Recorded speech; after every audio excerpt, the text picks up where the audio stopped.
I'm Katie Luwaji, and I have the opportunity of introducing our Young Caregiver panel. This is a topic that has been requested in previous years, so we're really thankful to our panel members for joining us today.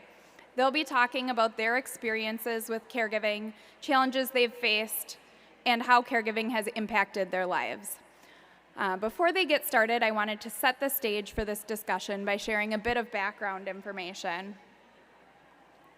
I was surprised to learn that almost half of the 48 million adult caregivers in the United States are 18 to 49 years old, and about 1 in 6 millennial caregivers care for someone with dementia.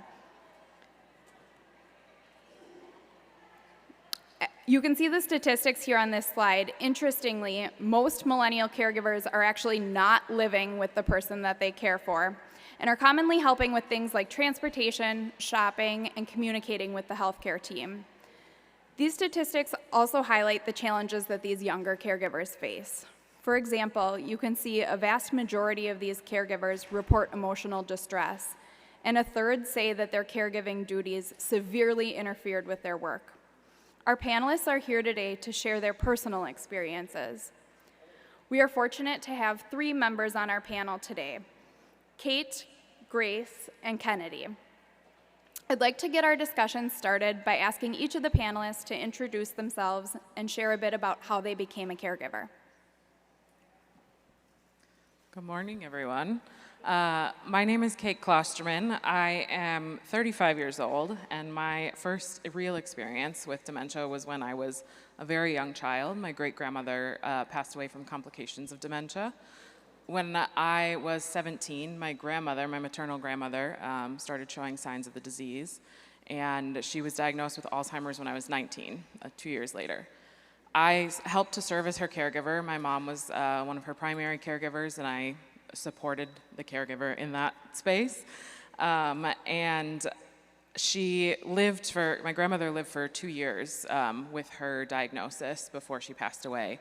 And at the age of 21, I was in the room with her when she took her last breath. I thought that I was done at the age of 21 with Alzheimer's, and I wasn't going to have to experience this again. But a year later, unfortunately, my grandfather, her husband, was also diagnosed with the disease. He lived for 8 years with his diagnosis and was much more difficult for me personally to care for because he could talk. He could tell us how unhappy he was.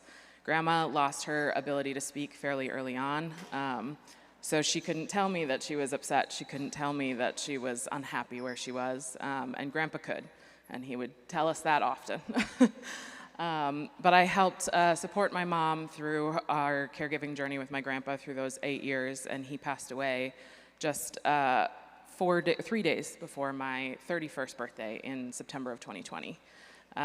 So at that point in time, I was 31 and had spent 14 years of my life as a caregiver, which was almost half of my life at that point. So it has had a pretty big impact on how I have experienced the world. And, you know, at this point, I'm not naive enough to think that I will never experience this disease again. I have been through it enough, I've seen it enough to know that it's going to come back around at some point. But now I'm just here to, share my story and help others to understand the experience of young caregivers and to help change the face of this disease, because it's not just an old person's disease. So. Thanks, Kate. Hello, there we go. Hi, everyone. My name is Grace Savard. I am a dual degree master's student here at the University of Minnesota. I work with CHI and I study healthy aging across the life course, but a lot of my work was fueled by my own experience working as a professional caregiver in long-term care and hospice. So a little bit more about that. My first role was as a certified nursing assistant, a CNA, on a long-term care unit for Presbyterian Homes and Services here in the Twin Cities area.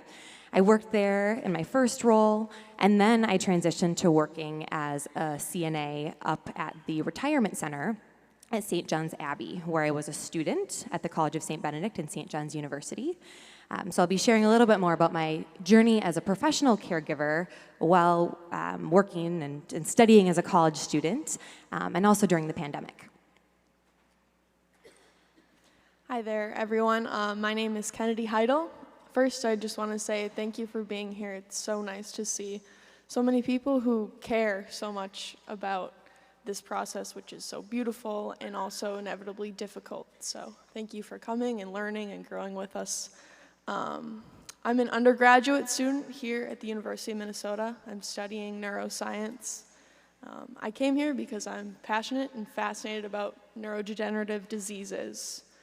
That started off when I was about 15, and as any 15-year-old, you really want a car, so when you turn 16, you can drive. So I had a bike to work. The closest place to my house where I could work was a memory care facility where I could work as a receptionist. So I started there, and then the pandemic hit, and I was able to get my CNA and start working as a caregiver in a memory care facility. So through that, I saw a lot of beautiful ends and a lot of tragic ends, and simultaneously, I started seeing my grandma deteriorate. So with that, my family took turns caring for her. A lot of the times, I was the overnight shift, which is difficult for a high schooler, but I also really enjoyed that was my time with my grandma at her end. And I thought it was really inspiring to get that time with her. So I continued working as a professional caregiver in the memory care facility. I've been doing that for about 4 years now, and I'm still learning about it here at the U. Thank you. Can you tell us a bit about some of the challenges that you faced as caregivers? I will go ahead and start with this question. As I mentioned, I was 17 when my grandma first started showing signs of the disease, and 19 when she was officially diagnosed. So I was at the end of my high school career, just starting college, just working a little bit to support myself through that. And I ended up failing out of college twice. I also lost a job due to attendance issues, and not all of the factors that led to those things were because of my caregiving experience, but it did have a big impact, particularly when I think about my job. There was often times where I was calling in sick to work or showing up late because I needed to go help mom with grandma. Not that she would have said I needed to, she would have told me not to, but I don't want her to go through this alone either. So it has had a big impact on my life, and I think there are a lot of other young caregivers who are just getting started in their lives. They're just starting their college journeys, they're just starting their careers, and they have to put all of that on hold in order to care for somebody living with this disease. Yeah, I think I'll just add a little bit on that. So my experience was a little bit unique because I was a student at the same place where I was also caring for retired monks in this case. And so I would go and I would work a shift. I would end at 11 p.m. and then I would go straight to the library, a couple steps away to study for a test.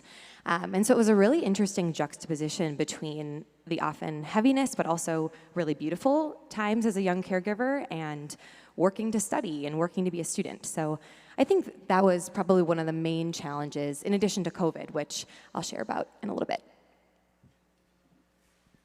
Yeah, I think the most obvious challenge that we've all touched on is that it's round the clock. You don't get an hour on pause where your loved one is perfectly fine.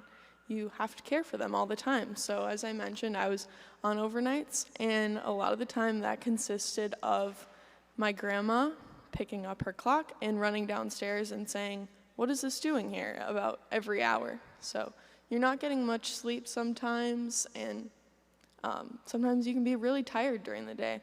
But I think that's the most obvious challenge. For me, as a young person providing care for the elderly, it's natural that you want to learn from them and you want support from them. But the tricky thing with caring for someone with Alzheimer's or dementia is that a lot of the times they can't provide that support to you. I wanted guidance from my grandmother. I wanted her to tell me what were her favorite things that she liked to do for herself, what calmed her down.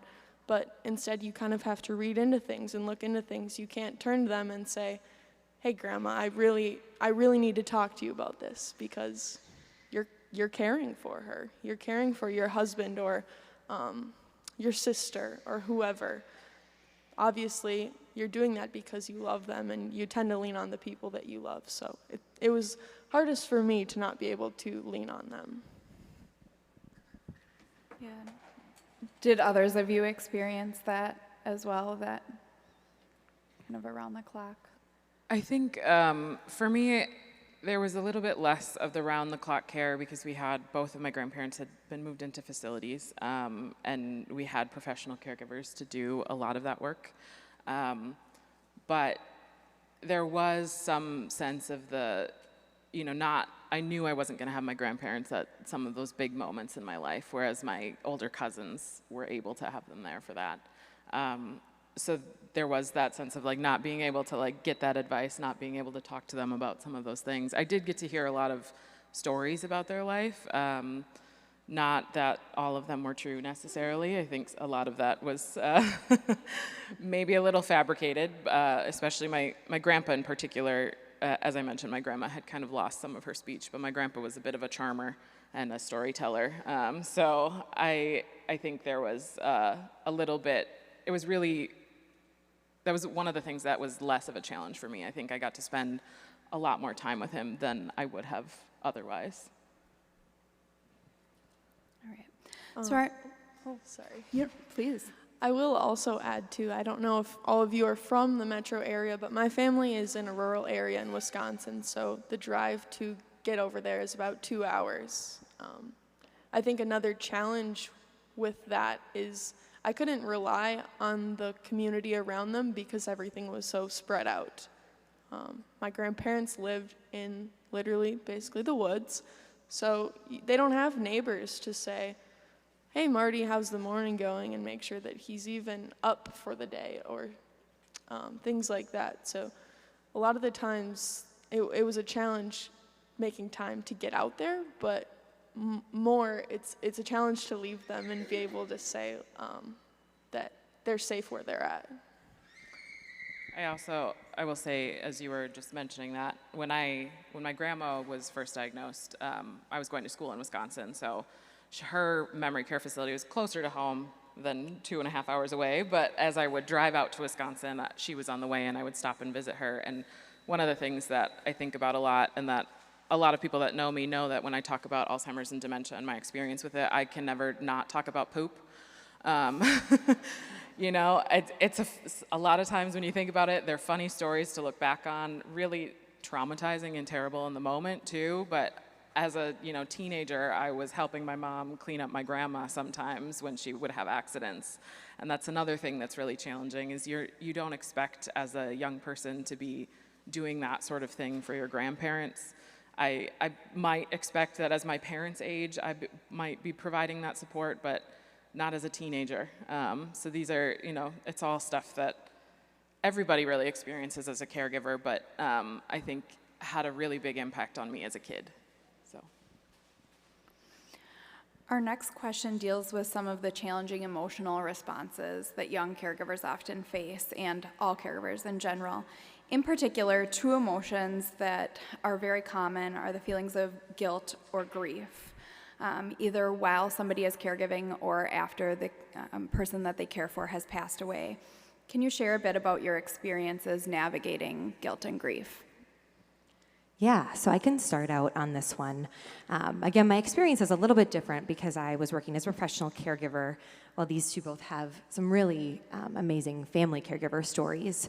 So my greatest experiences of grief coinciding with guilt occurred during the first few months of the COVID-19 pandemic.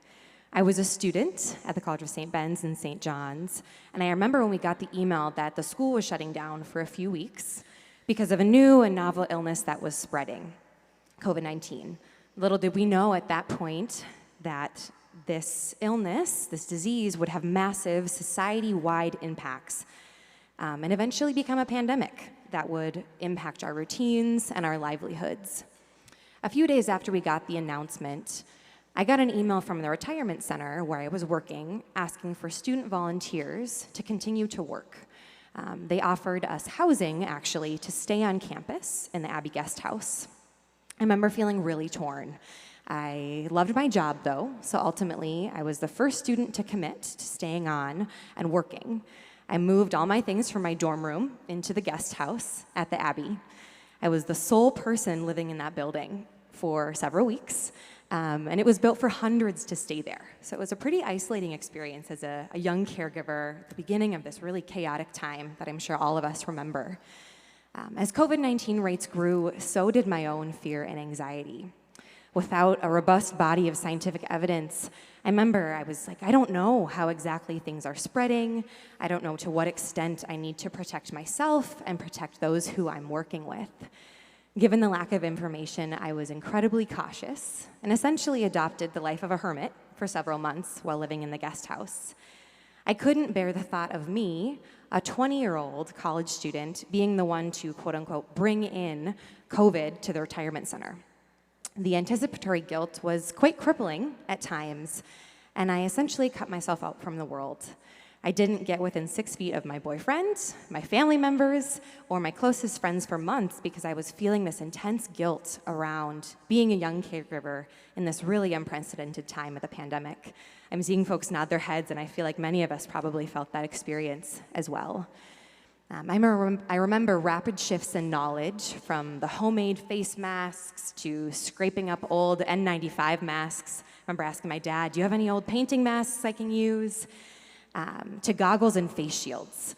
The goggles and face shields in particular made it so hard to communicate with residents at the retirement center, particularly those who were living with dementia. I mean, we looked like scary monsters who were going into rooms, and it was really challenging. In midsummer of 2020, just months in, I remember feeling so burnt out. Spring into summer 2020 was a very tumultuous time for our state and the nation, and those of us working and living at the retirement center were processing the world together. I remember feeling as though the world was in chaos, but in our little retirement center, my job remained the same: to be present, to listen, and to care. During this time, I was actively caring for one particular resident who was dying, one that I had grown quite close to. I cared for this resident through the end, and I had been at his bedside when family members couldn't, due to visiting restrictions and other regulations that were in place. My mom and I recorded music videos that I showed him, and he showed me childhood photos and shared nostalgic moments with me. I remember feeling simultaneously heartbroken and honored. I was heartbroken that his family couldn't be there at his side, but honored that I could walk alongside him in his final weeks and days. While attending his funeral after he passed away, which was a common practice for those of us who worked at the retirement center, I remember feeling an overwhelming sense of peace that washed over me. It felt like I could finally take a little break, and I needed to step away from my time as a young caregiver for a minute. I ended up taking a leave of absence, leaving the retirement center, leaving the guest house, and moving home until the school year began again. So in hindsight, I think this experience was filled with guilt, it was filled with grief, and the grief associated is quite unique. As professional caregivers, we often aren't the biological family of those we care for, right? However, we learn the life stories of those we encounter, and we become connected in beautiful and intricate ways. Feelings of loss ebb and flow, and it often feels like, why should I be feeling this way? I'm a professional caregiver. But we can't forget the fact that we're there in those moments, oftentimes when family isn't able to be. The people I have cared for in a professional capacity have left a massive impact on my life. And despite the many challenges associated with guilt and grief, I remain very grateful for the lessons that I learned from them. Just thinking about what you're talking about in your experience with COVID and caregiving in a professional setting, I think a lot about my experiences with my grandpa in the final, months of his life. As I mentioned, he passed away in September of 2020, and throughout that, a lot of nursing facilities were locked down. We weren't able to visit him often. We really had to rely on the kindness of those professional caregivers, and thankfully, at that point in time, we had moved him into a setting where we felt really confident in his care that he was receiving. Prior to that, we had had issues with 2 other facilities that he had been living in. But I remember, meeting him through the window, or one of his professional caregivers had brought him out to the gate, and we got to talk to him through the gate and bring him some ice cream on his birthday. And he had a mask that looked like it was made for a child that was like smushing his nose. But in particular, thinking about COVID too, he had fallen in September and had injured his hip and was bleeding internally. And because of that, had been sent to the hospital. And we were told that, he likely was not going to make it. And we weren't sure whether or not we would get to say goodbye because of COVID. So it really threw a wrench into things, and thankfully his facility agreed to take him back, even though that wasn't technically their protocol, and also agreed to let us come in and see him. So I was there when he passed away as well.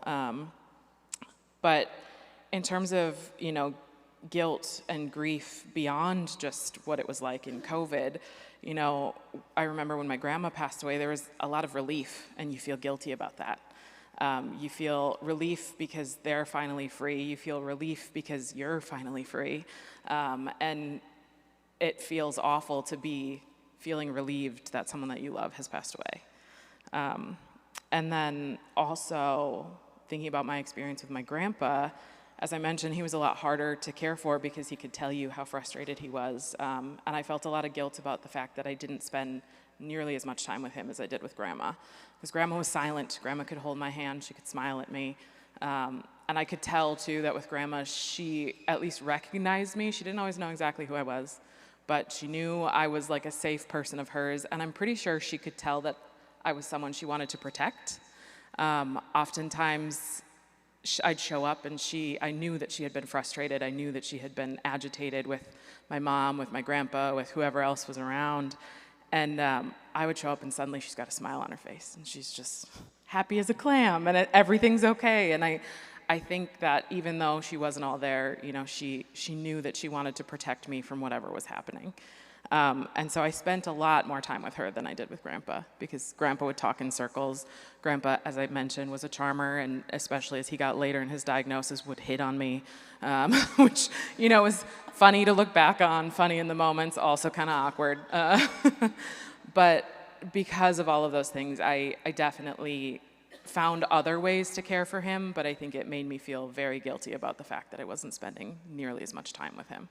So.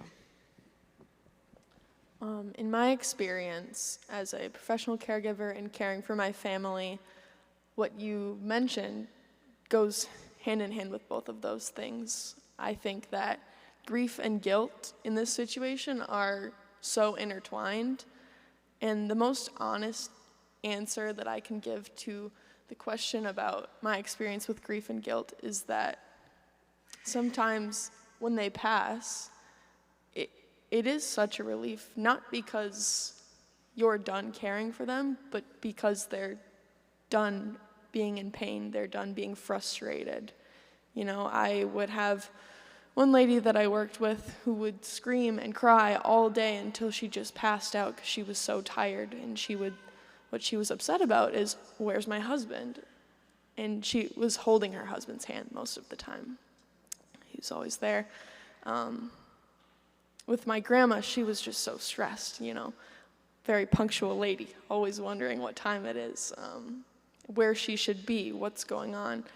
And then at the end, she could finally rest and be where she was.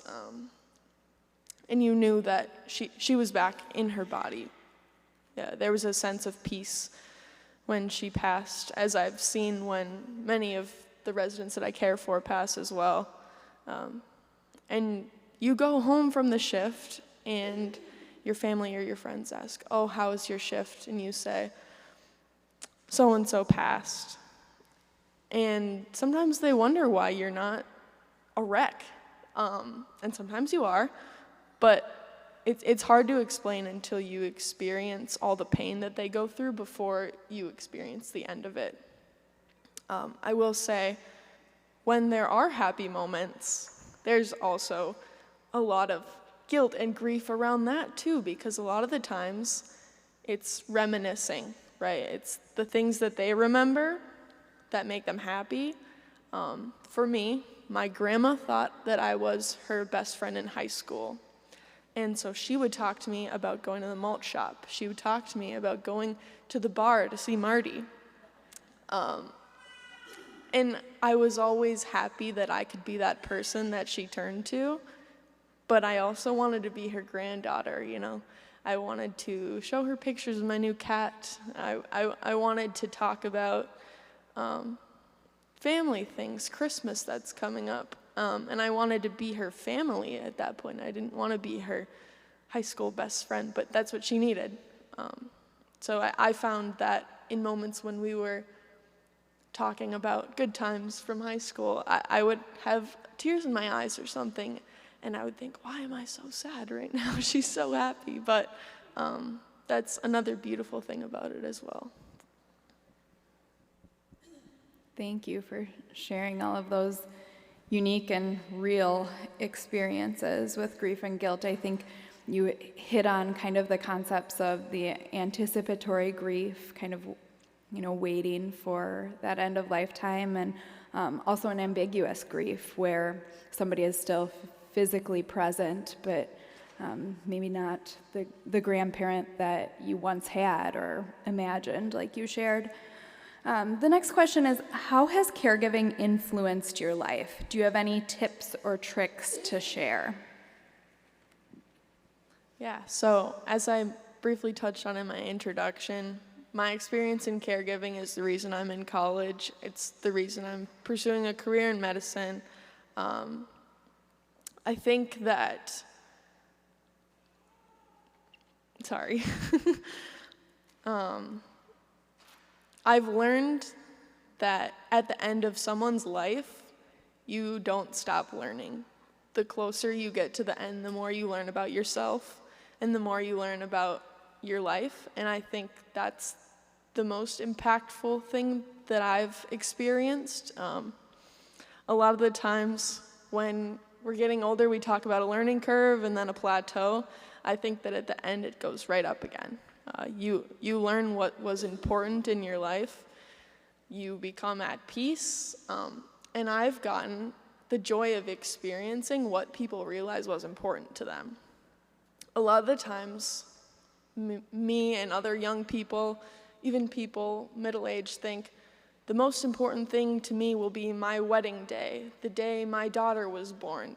But a lot of the times, it's every Tuesday I would go to the bar with Mary, and we would play cards.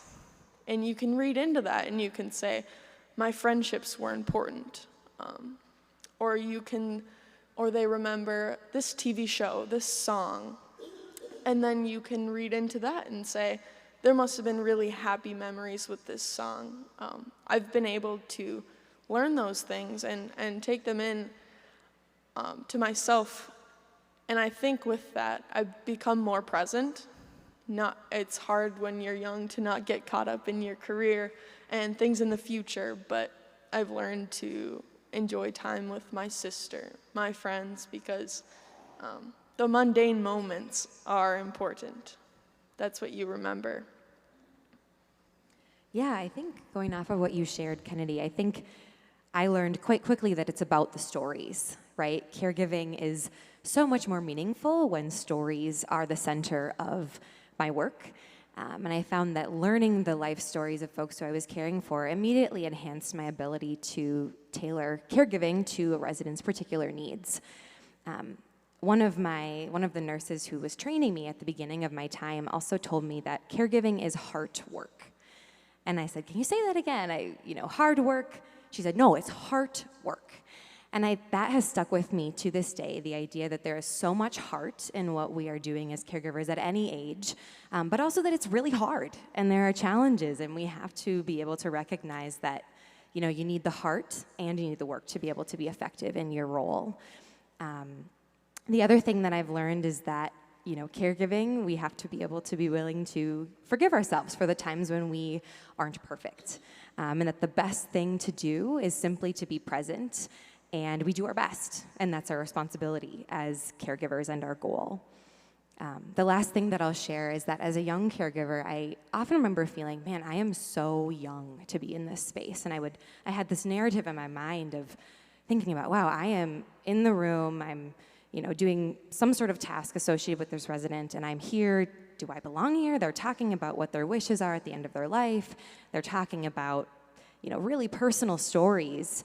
And I realized that the intergenerational connections as a young caregiver were quite powerful. And I think what I learned and also heard from some of the folks I was working with was that being a young caregiver was not necessarily a weakness, but an asset.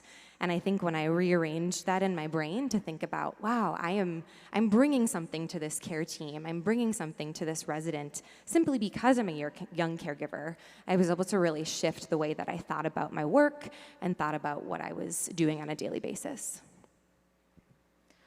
I think something that came up for me as both of you were talking is just in terms of how my life has been impacted by this is I think it has reframed the way that I think about some of these experiences and has really helped me to focus on the joy in the grief. When I do a lot of advocacy work for Alzheimer's and other dementias now, and a lot of times in those moments I'm telling some of the more sad stories because it's the way to move things along, to be honest. But in my day-to-day conversations with people, they're hearing the funny stories. They're hearing about, the time that my mom went to go visit Grandma, and Grandma was real agitated, and later that day she comes back and Grandma's just giddy, and she says, why are you in such a good mood? And Grandma goes, well, I just found out I'm married. And my mom goes, well, to who? And Grandma points to my grandpa, and she goes, to that guy. And Mom says, I think I knew that, though. Isn't this your wedding picture? And Grandma looks at the wedding picture, and she goes, well, yeah, that's me, but that's not him. There's so many of those moments throughout this experience that bring so much joy to the moment, no matter how sad it is.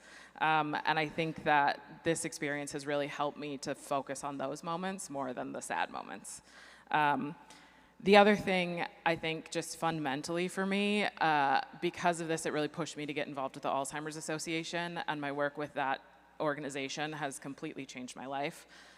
Prior to that, I had never done advocacy work. I had never done real public speaking, and something like this would have left me just nervous as all hell, But now I'm at a point where, our public policy director at the Alzheimer's Association can send me into a meeting with a legislator with a bill that I just read 2 seconds ago, and I don't care. I'm not nervous about it. I'm not anxious because I've learned the power of being vulnerable in front of people, the power of sharing your story, of crying, of being your true self, no matter, who you're in front of.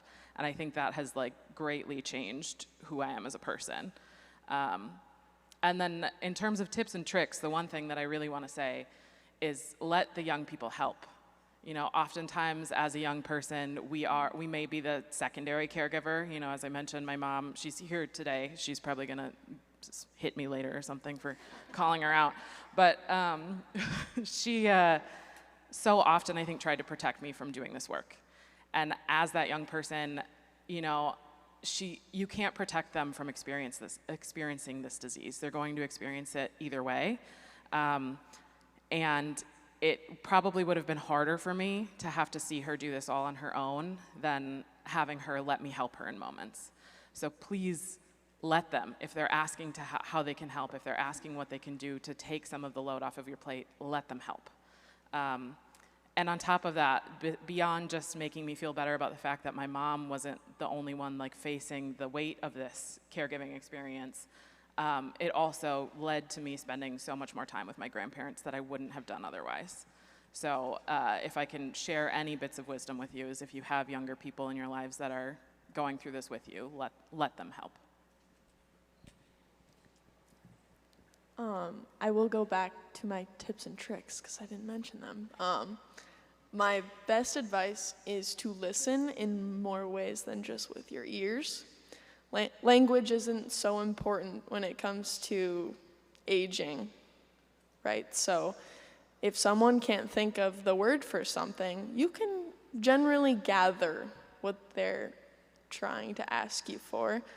And instead of correcting them or getting upset or frustrated, just lean into it. You know what they're doing, and they know what you're doing.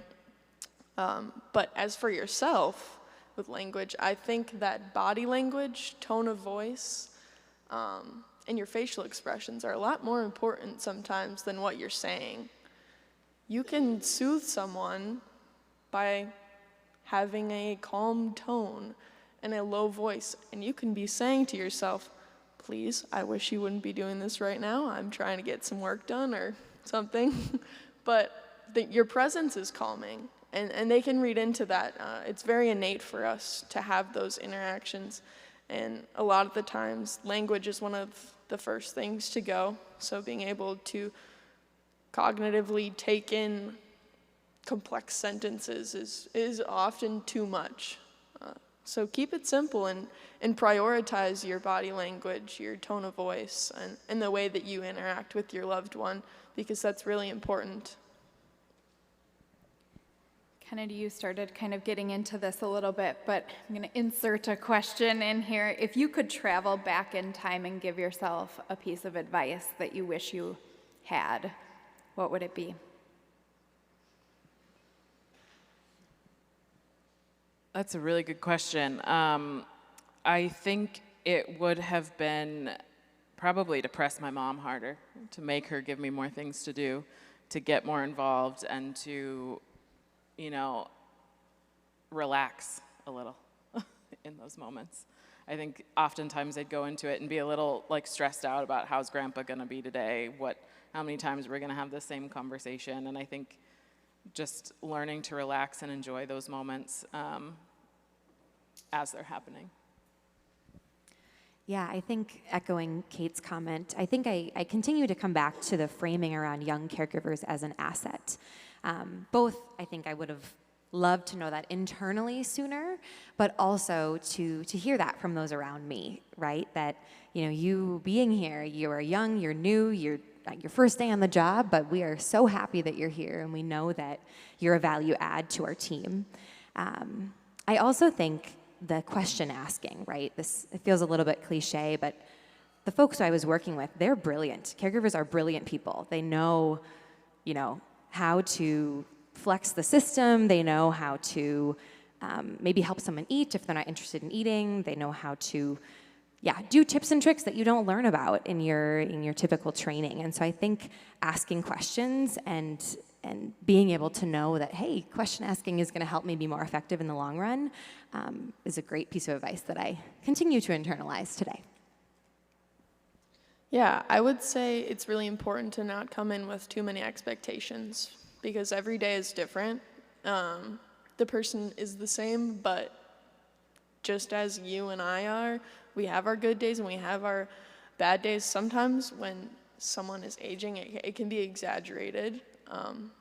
But if someone always has a bad day, maybe they won't the next day. Maybe you don't have to come in with such a wall built up already.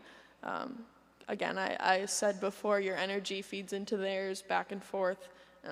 So don't come in with too many negative expectations if that's what you're used to, because things change so fast, and it will also help you become a better caregiver to them if you're more open to different behaviors, different challenges throughout the day. Thank you. What formal or informal support did you have, or do you wish that you would have had while you were caregiving?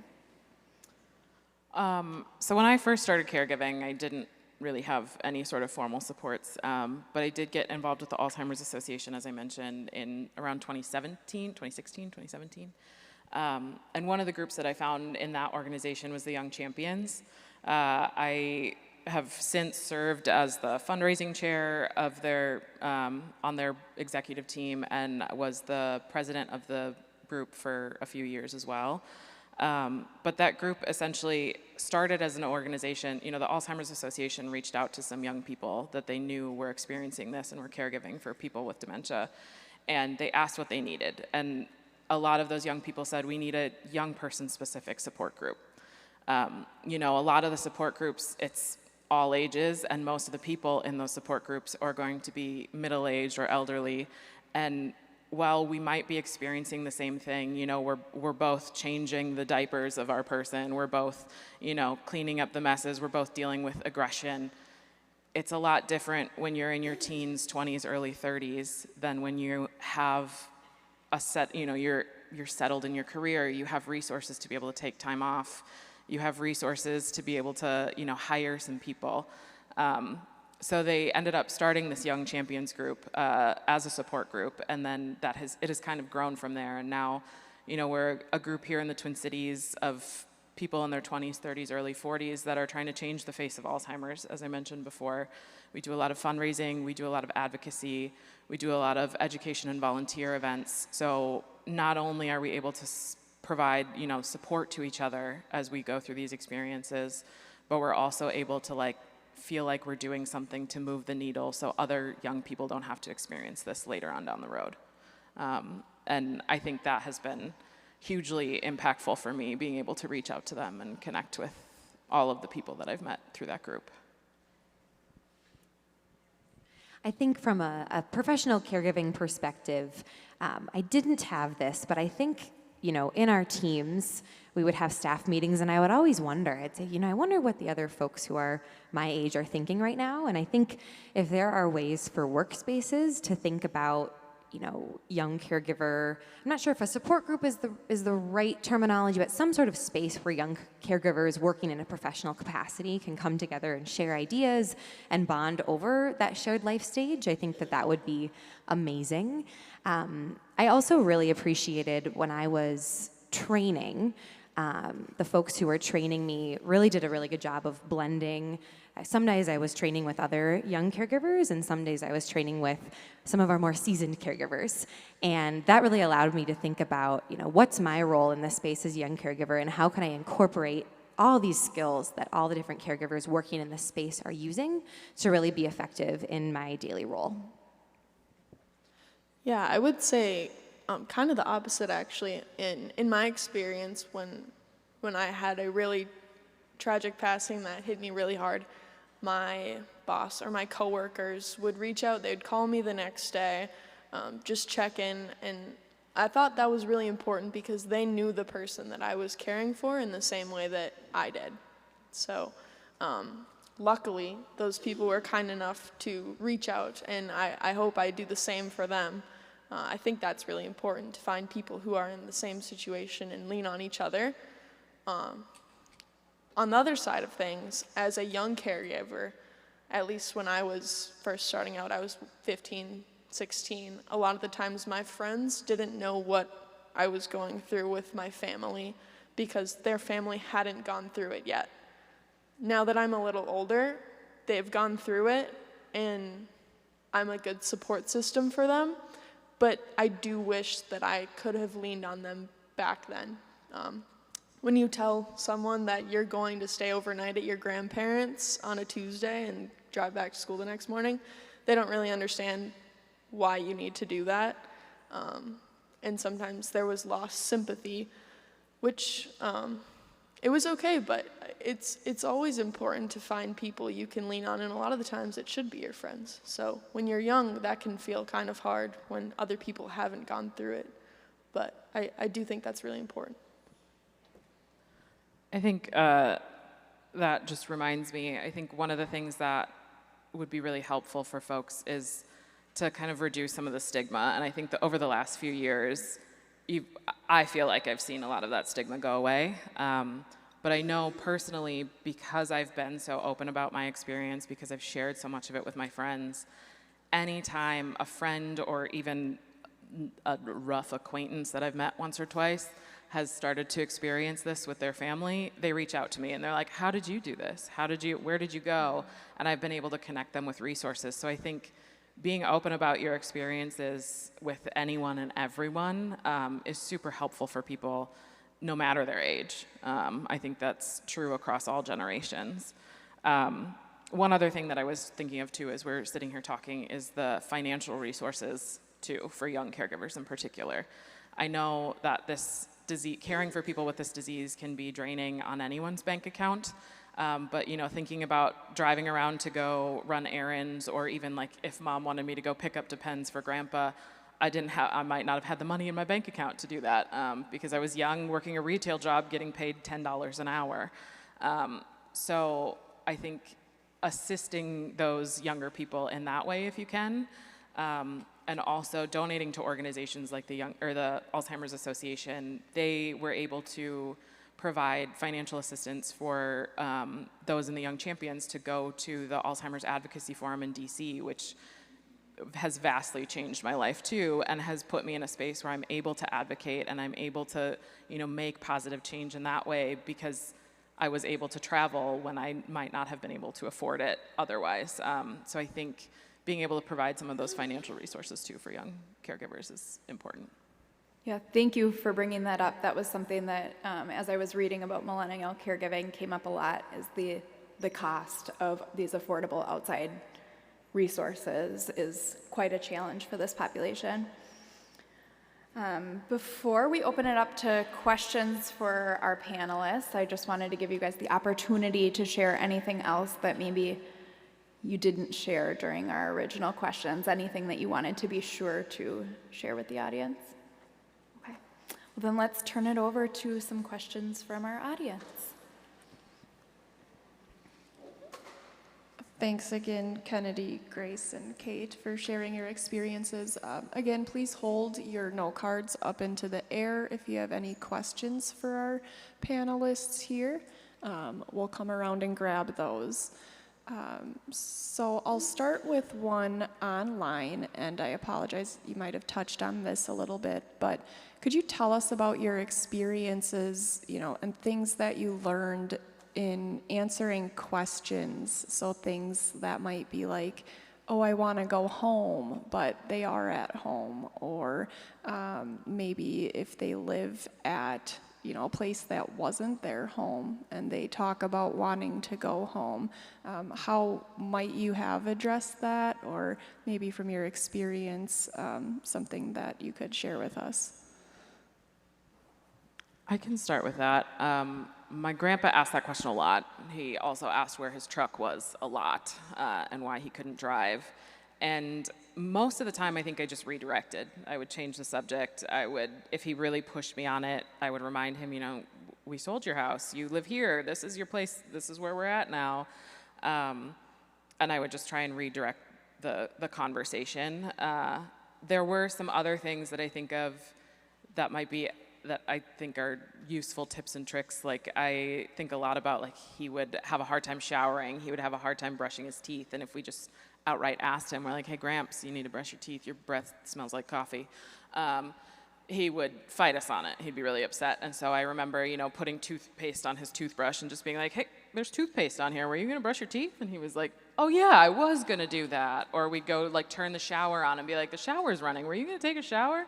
Oh, yeah, I was going to do that. And sometimes he would be like, I know you're trying to trick me, and I'm not that dumb.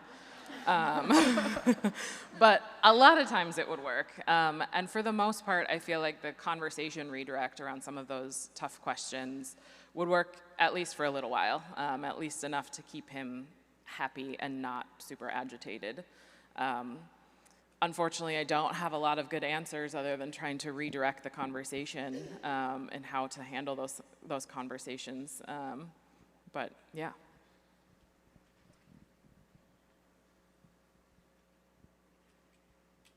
Hi, we have a few questions from the floor. Well, first one is not really a question. It's just want to say you are all beautiful and compassionate and amazing.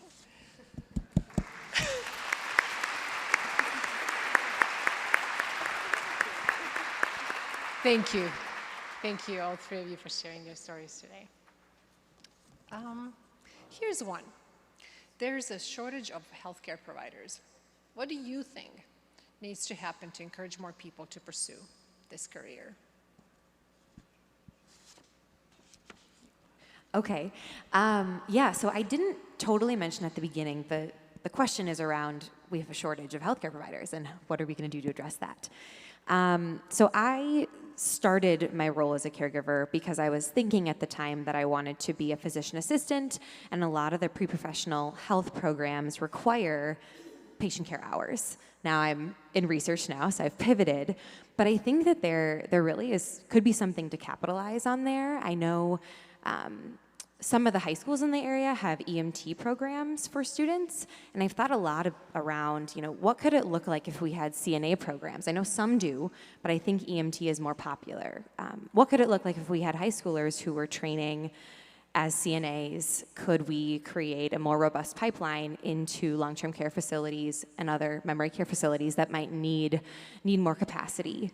I also think, both of these ladies are family caregivers, and I know that I use my CNA skills to help move, my boyfriend's grandparents around. I'm always called on to say, hey, can you help get grandma from the chair to the bathroom? I think there's some real skills around learning how to, move people safely that we could really learn if we were able to expand out what CNA training looks like and make it more accessible for folks. I think one of the other things I think about is just the access to education. I think there are a lot of people that are interested in these fields, but it is not cheap to go to school. And providing some of that access, providing pathways to that education would be hugely important. I think about some of the people that I've met through the Young Champions. There's at least one that's currently in medical school right now who only went to medical school because of his experience as a caregiver. And I think it's just thinking about the access to that it's not easy. And, having that and ensuring too that there's going to be job security, whether it's in the medical field that they want to be participating in, or if they really want to focus on research. NIH funding right now is kind of at risk, but ensuring that there's always access to that and that they can continue to come up with these innovative ideas and do the research to test those theories, I think is really important. Speaking as someone who wants to go to medical school to become a physician that works in geriatrics, I can also attest the financial strain is most of the time what holds people back. But from geriatricians I've spoken with or other medical students, when you're in medical school and you get in and you do your rotations, or you are finally a doctor and you're in residency and you do your rotations, typically there's a fraction of the time given to working with the elderly population. And I think that it falls on stigma. A lot of the times people don't want to deal with the complex puzzle that is geriatric care, right? You don't just have an Alzheimer's patient. You have someone with hypertension, arthritis, depression, all of these things going on. But by just shying away from that in education, we're not embracing the fact that a lot of people need that diagnosis to get insurance coverage. They need that diagnosis to be moved into a facility where they can be better cared for. So I think exposure and reducing the stigma, specifically in medicine, is the way to do that. That reminds me of something. This past week, I was just in Washington, D.C. for the Alzheimer's Advocacy Forum, and one of the pieces of legislation that we've been encouraging our Congress people to vote for is the ADAPT Act. I don't remember exactly what it stands for, but it essentially provides training to primary care physicians. As we heard earlier with Dr. Kai talking about some of the diagnostic tools that are available, I think it's something like 85% of diagnoses happen by a non-dementia specialist. And when you talk to some of those primary care physicians, 2/3 of them say that they were not given dementia-specific training in medical school. So the ADAPT Act in particular is pushing to create a virtual training for primary care physicians that is dementia-specific, and hoping to give them more of the tools to be able to feel comfortable in making those diagnoses in the clinical setting. So that's the other thing too, is looking out for pieces of legislation like that and encouraging your member of Congress to vote for those. Thank you. One here from our online attendees is wondering, are there any young caregiver support groups that you're aware of for other types of dementia that might not be, Alzheimer's? Not that I'm aware of necessarily, but that doesn't mean they don't exist. I know there are a lot of other organizations, like the Lewy Body organization, that provide support in that way. And also, in terms of the Alzheimer's Association and our Young Champions group and our support group there the Alzheimer's Association covers all forms of dementia. Alzheimer's is just the most prevalent, which is why they are named the Alzheimer's Association, but we've had folks in there whose parents have frontal temporal, who have Lewy body, who have, all different forms of dementia, so. All right, I want to, before a question, just another. You are rock stars.